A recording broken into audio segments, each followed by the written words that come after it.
Hola, ¿cómo están? Soy Ernesto Velázquez. El día de hoy vamos a platicar un poco de la perspectiva de género y cómo se ha dado esta o se ha desarrollado rápidamente dentro de los instrumentos internacionales creados tanto en el sistema universal como en el sistema interamericano que pertenece a la OEA y a la ONU, el Universal.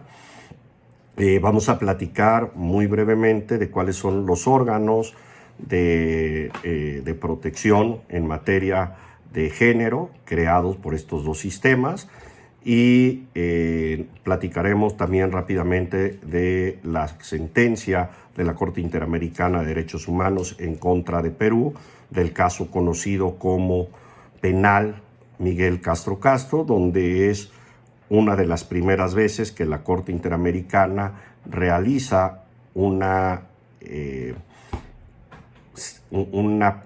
utiliza una técnica de perspectiva de género para emitir la sentencia con base en los instrumentos internacionales, principalmente del sistema interamericano. Básicamente,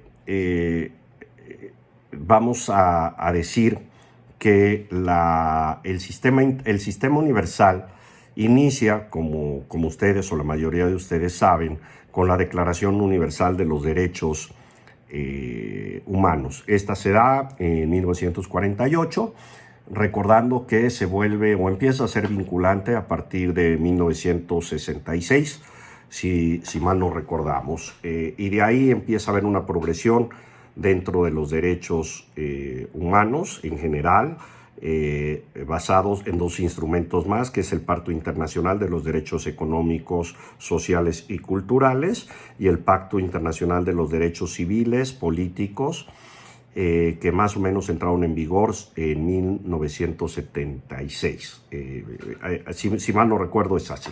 Y bueno, de estos dos instrumentos, o de estos tres instrumentos, perdón, que se conoce como la Carta Internacional, o Carta Internacional de Derechos Humanos, del Sistema Universal, se derivan otros documentos. Es importante establecer que en estos tres documentos se establece un principio de igualdad en razón de que todas las personas, hombres o mujeres, tenían que tener una igualdad ante la ley para protección y que los estados tenían que respetarlos para otorgarles unas igualdades de circunstancias. No obstante, esta protección que venía ahí, ha sido necesario que se vayan desarrollando mucho más instrumentos o que este catálogo de derechos se vaya ampliando y vayan siendo más específicos para lograr justamente este ideal de protección de género en relación a igualdad de oportunidades ante la ley, ante la cultura, ante el trabajo, y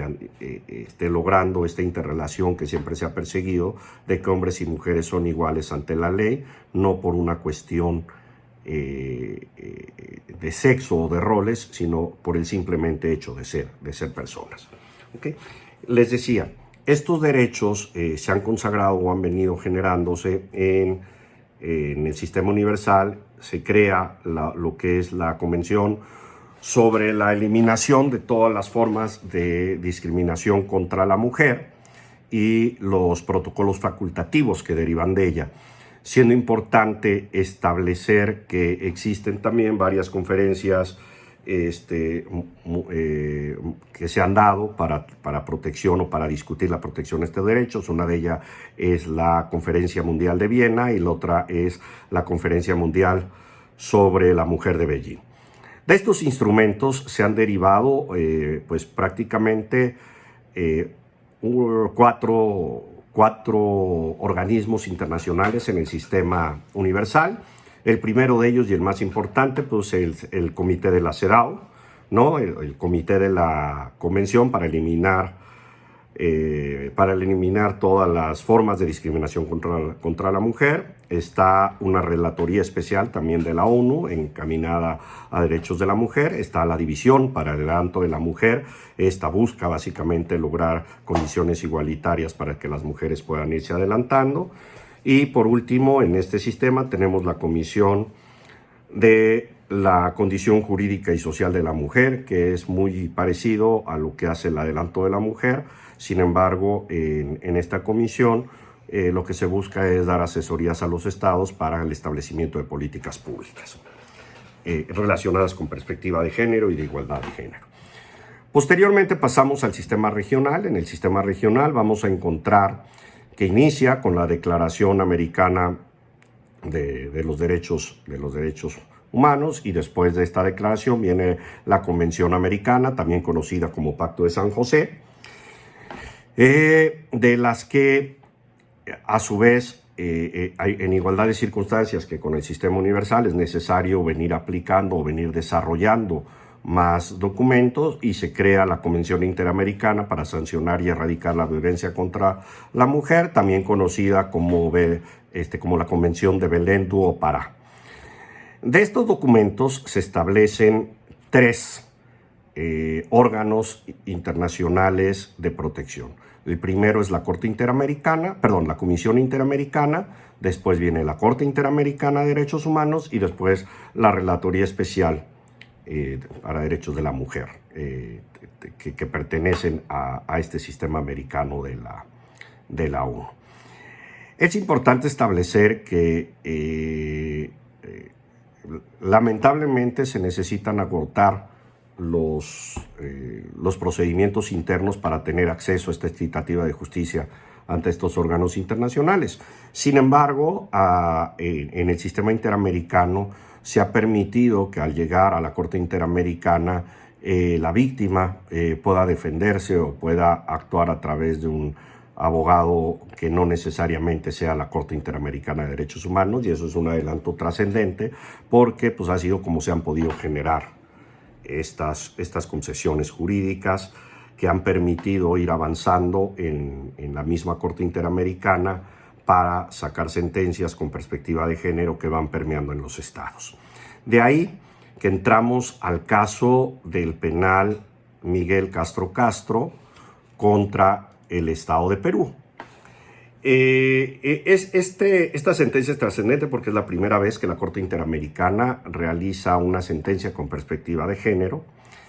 Los hechos de este caso se desarrollan en un marco más o menos en 1992, donde el Estado de Perú se encontraba con problemas internos de guerrillas muy fuertes y pues obviamente tenía en un penal pues privadas de su libertad a mujeres acusadas de delitos contra la seguridad nacional por la guerrilla, y entonces establecen unos operativos para tratar de cambiarlas de penal. Esto pues genera un conflicto dentro del penal, genera unos conatos de motín, en donde pues obviamente la policía derriba paredes, entra al penal, y entonces empieza a haber un grado de afectación y de excesivo uso de la fuerza en contra de las personas que estaban privadas de su libertad, principalmente mujeres, aproximadamente 90 mujeres dentro de este penal, y donde en esta sentencia hay más de 150 víctimas.